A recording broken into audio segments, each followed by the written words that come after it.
Ibrani. Kita Ali, dia Alek. Kita Sulaiman, dia Solomon. Kita Camat, dia Comot. ini yang ngomong ini comot-comot semua. Ini dia. Bapak dan Ibu jamaah yang saya cintai. Pertanyaan pertama, hijrah qalbiyah. Ada hijrah badaniyah, hijrah fisik yang dilakukan Nabi dan sahabat dari Mekah ke Madinah. Itu hijrah badaniyah. Ada hijrah qalbiyah, hijrah hati. Dan ini yang kita perlukan sekarang. Karena refleksinya akan membias kepada alur kehidupan. Kalau hati kita mau berhijrah, fisik akan ikuti. Hijrah dari tempat, dari malas ibadah menjadi rajin ibadah.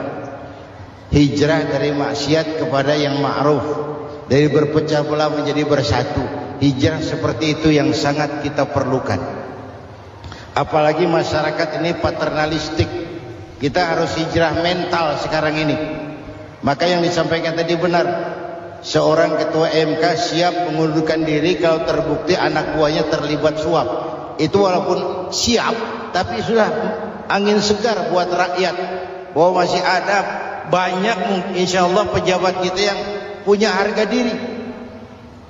Walaupun ada juga pejabat kita yang muka tembok, kulit badak, kuping kebo. Muka tembok, kulit badak, kuping kebo. Biasanya kalau kereta api tabrakan di negara-negara maju, Menteri Perhubungannya mundur. Di kita petugas palang pintu dipecat. Jauh sekali menteri sama petugas palang pintu. Yang benar-benar diadili yang krocok-krocok, kopral-kopral itu. Padahal hadisnya jelas, ar-rashi wal murtashi finnar. Yang nyuap dan yang nerima suap, dua-duanya neraka. Kasus potret belakangan ini, yang nerima suap, yang diuber, yang nyuap aman, yang nyuap aman, yang korupsi pajak dikecil-kecilin, yang ngemplang pajak aman. Padahal ngemplang pajaknya triliunan. Padahal dia sudah dikasih fasilitas oleh negara mengelola sumber daya alam negara yang artinya milik rakyat. Dia harus bayar pajak, uang pajaknya dikumpulkan bagi sebesar-besar kemakmuran rakyat. Itu tindakan merugikan rakyat. Karena itu betul, saya setuju hijrah qalbi yang perlu kita lakukan sekarang. Hijrah hati. Kita ini bangsa Indonesia seperti timnas. Timnas sekarang anak-anak muda sudah berani pakai baju PSSI. Iya. Kenapa? Menang. Coba kalau kalah terus, nanti menang. Tapi bangsa Indonesia itu memang seperti timnas. Namanya kesebelasan. 11 orang. Walaupun ada pemain bintang ya ada presiden, gubernur, menteri, itu bintang-bintang. Tapi bintang baru ada artinya kalau dibantu 10 pemain yang lain. Cristiano Ronaldo. Siapa itu? Penyerang tengah Real Madrid. Bintang. Lionel Messi. Siapa lagi? Barcelona. Bercelana.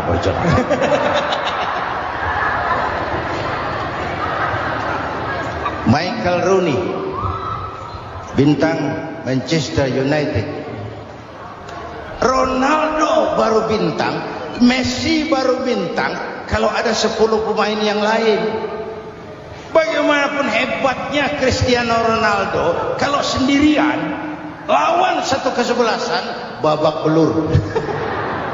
Itulah kita, bangsa Indonesia. Kita satu kesebelasan, harus saling memperkuat, Ada bangsa kita ini yang jadi jaksa, ada yang jadi hakim, ada yang jadi polisi. Itu posisi penyerang tengah, kiri luar, kanan dalam, back, striker, kiper, posisi. Tapi sadar kita satu kesebelasan, Bung. Jangan bikin gol ke gawang sendiri. Kalau punya bola bagus, operan dong sama temannya. Yang bisa menciptakan gol, operan. Ada yang jadi pengusaha besar, bagus boleh. Punya untung besar, operan. Kasih masjid, kasih pesantren, operan. Ini kesebelasan kita kalau punya bola pelitnya setengah mati, nggak mau ngoper. Bawa sendiri, mending bikin gol, enggak. Kita ini satu kesebelasan. Satu sama lain harus saling memperkuat. Bahwa ada penyerang tengah, itu si posisi. Tapi kalau memang peluang memungkinkan, ayo dong operan. Saya iri sama kesebelasan Nasrani di Indonesia. Mereka kalau punya bola, operannya cakep. Gereja cepat selesai, rumah sakit Kristen cepat selesai. Kenapa? Operannya bagus. Kita ini kalau punya bola mau sendiri, nggak mau ngoper, maka masjid nggak selesai-selesai, madrasah banyak yang bocor, rumah sakit Islam kalah bersaing. Kenapa? Operannya berat. Ayo menyadari kita ini timnas, satu kesebelasan. Jangan menjegal kawan seiring, kawan sendiri dijegal. Sudah musuh terlalu kuat, gawang sendiri dijebol. Akhirnya terbalik kita ini. Ujian terberat telah diberikan Allah kepada para anbiya, kemudian para aulia, kemudian para ulama. Summal amsal fal amsal, ke bawah dan ke bawah. Diuji setiap orang menurut kekuatannya berpegang kepada agama. Kalau karena anak Melayu bilang, kalau takut dengan ombak, jangan berumah di tepi pantai. Kalau takut diterjang ombak, jangan berumah di tepi pantai. Kata ibu tadi, mau jadi pohon tinggi harus berani ketiup angin. Makin tinggi pohonnya, makin keras anginnya. Takut angin, jangan jadi pohon tinggi, jadilah rumput. Enggak ditiup angin, tapi diinjak kebo. Apa yang enggak ada risikonya? Apa yang enggak ada risikonya? Semua nabi. Ada yang dihantam kekuasaan yang arogansi. Ibrahim berhadapan dengan Namrud. Musa berhadapan dengan Fir'aun. Ada yang diuji dengan berhadapan umat yang sangat kurang ajar. Ada yang diuji dengan gosip yang dahsyat. Nabi Yusuf digosipi sama Zulaikha. Nabi Yusuf Nabi Yusuf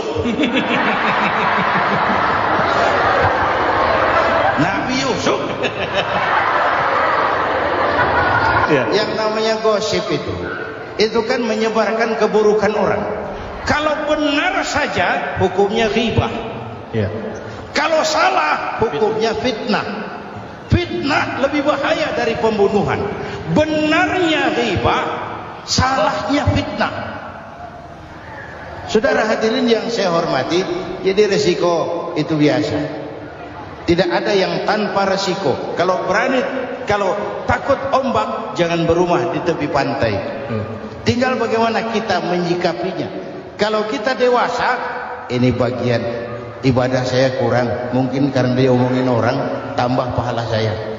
Mungkin karena diomongin orang, tambah pahala saya. Maka saya ngadepi gosip sepatah pun saya nggak ngomong. Saya cicing.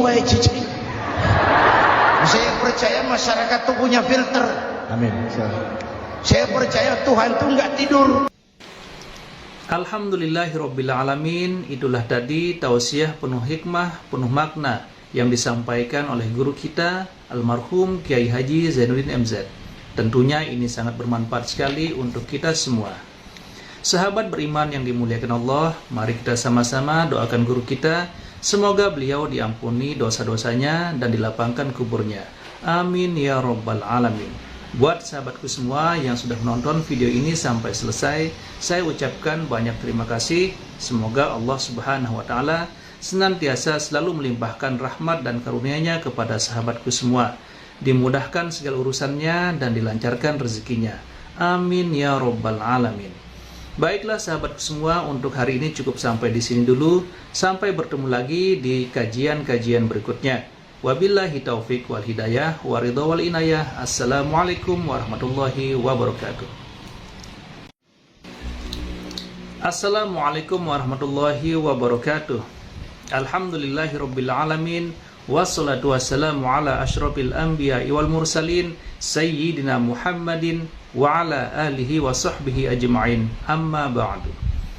Apa kabar sahabatku semua? Semoga selalu dalam keadaan sehat walafiat, dimudahkan segala urusannya dan dilancarkan rezekinya. Amin ya Rabbal Alamin. Pada kesempatan yang berbahagia ini, mari kita simak bersama tausiah atau kajian dari guru kita, almarhum Kiai Haji Zainuddin MZ. Seperti apa isi tausiah dari guru kita? Mari kita simak bersama isi tausiahnya. Adam itu bapak moyang kita. Dosanya satu, makan buah khuldi, dikeluarkan dari surga. Kita dosanya banyak, kepengen masuk, enggak nyambung. Hai Adam, dari tidak ada kamu saya adakan. Saya perintahkan tinggal di surga. Merasa sepi sendirian, saya ciptakan Siti Hawa supaya kamu tenang. Kamu boleh nikmati semuanya. Ini boleh, itu boleh, ini boleh, itu boleh. Makan, makanlah yang kau mau. Minum, minumlah yang kau suka. Pakai, pakailah yang kau senang. Satu yang saya minta, jangan dekati pohon khuldi. Itu kau tidak sanggup, keluar. Diusir dari surga. Sujud Nabi Adam. Kata riwayat 40 tahun sujud, membaca Rabbana zalamna anfusana wa illam taghfir lana wa tarhamna lanakunanna minal. Itu namanya istighfarnya Nabi Adam. Istighfar itu kan mengucapkan astagfirullah, basmalah, membaca bismillah. Jangan kayak teman saya disuruh banyak-banyak baca istighfar, benar-benar dia baca istighfar, istighfar, istighfar. Bukan itu maksudnya. Nah, maka salah satu amalan yang sangat dianjurkan di bulan Muharram ini memperbanyak istighfar. Tidak ada orangnya yang tidak. Ayo jujur, ini yang kumpul di sini semua, ada nggak yang nggak punya dosa? Yang merasa nggak punya dosa, ayo ke depan. Ada? Tidak ada. Setiap kita, entah kecil entah besar, sengaja, terlupa, pasti mempunyai yang namanya khilaf dan salah. Dan Allah Tuhan kita bukan Tuhan pendendam. Allah Tuhan kita Tuhan yang ramah dan rahmah. Manusia, dosamu banyak, tapi ampunanku lebih banyak. Salahmu besar, rahmatku jauh lebih besar. Kau sujud di hadapanku, aku bangga melihatnya. Kau menangis di hadapanku, aku senyum melihatmu. Kau berjalan menujuku, aku berlari menyambutmu. Karena itu amalan yang sangat dianjurkan di bulan Muharram ini memperbanyak istighfar. Itu kalau istighfarnya Nabi Adam. Ada istighfarnya Nabi Yunus. Ibu kenal Nabi Yunus? Di mana kenalannya? So tahu. Nabi Yunus itu ketika berdakwah kepada kaumnya yang bandel, memberikan peringatan, kalau kalian tidak mau beriman akan turun azab. Kapan Yunus? Akan. Kenapa mesti akan? Sekarang aja kalau mau, saya tungguin. Kurang ajar betul ini umat. Akhirnya Nabi Nuh menghindar dengan perhitungan, kalau azab tidak turun saya sudah jauh. Meragukan janji Tuhan. Lalu naik kapal, dinaiki oleh Yunus, kapal mogok. Dicari siapa biang keroknya ini. Diundi, ternyata Yunus. Sampai 3 kali diundi. dibuanglah Yunus ke dasar laut, ditelan oleh ikan nun atas perintah Allah. Telan itu Yunus, jangan pakai dikunyah, rusak urusan. Telan saja, simpan di perutmu.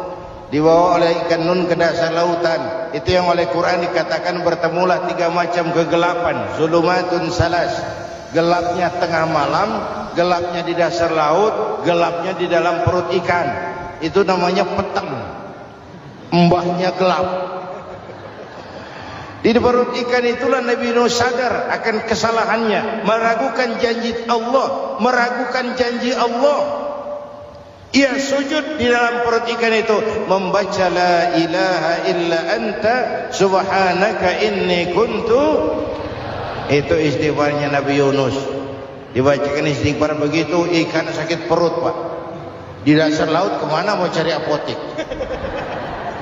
Dia naik ke permukaan, memuntahkan isi perutnya. Nabi Yunus keluar dengan selamat. Itu pun terjadi pada hari ke-10 bulan Muharram. Istighfar intinya itu. Itu amalan utama bulan Muharram, memperbanyak istighfar. Allah selamatkan Nabi Nuh dari bahtera banjir yang luar biasa 10 Muharram. Allah selamatkan Nabi Ibrahim dari pembakaran Raja Namruz 10 Muharram. Setelah Nabi Ibrahim itu menghancurkan berhala-berhala, Abrahat pulang mau ibadah, lihat Tuhannya berantakan, marah besar. Siapa yang menghancurkan Tuhan-Tuhan kita ini? Ada yang lapor, kami lihat Ibrahim. Tangkap. Belum ada bukti, tangkap dulu yang penting. Bukti belakangan. Tangkap. Wah, dikerahkanlah aparat.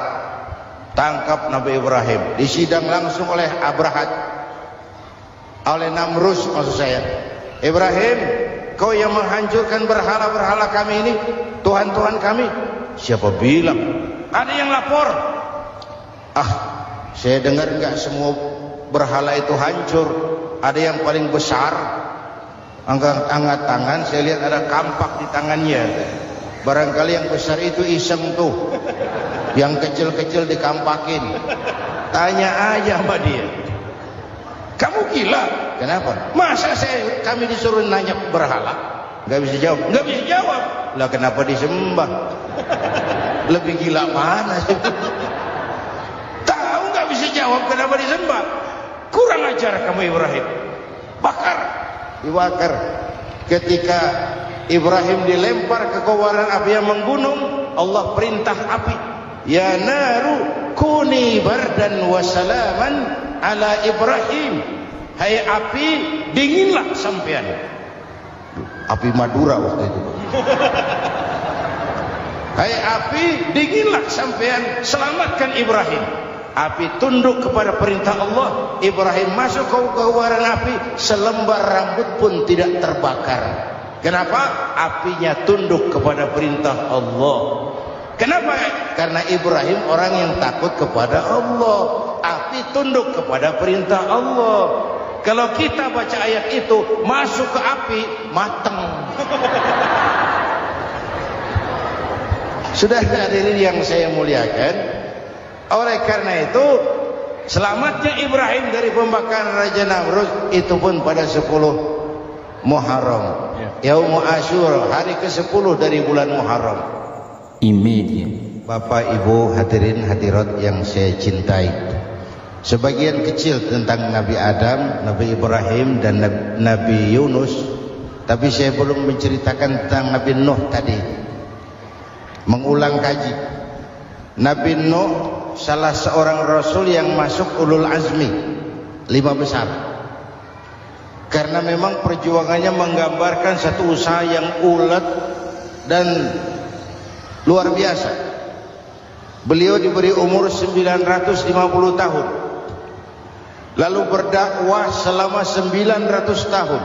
Sore, pagi, siang, malam. Dapat pengikut tidak lebih 80 orang. Rata-rata 10 tahun satu. Kalau saya minta berhenti aja jadi Nabi, Pak. Ustadz mana masih mau buka pesantren? 10 tahun buka pesantren yang nyantri cuma satu. Pedagang mana yang masih mau dagang? 10 tahun dagang yang beli satu. Pimpinan partai mana yang masih mau kampanye 10 tahun buka partai yang nyoblos satu. Bangkrut. Umatnya bandel, kurang ajar, durjana.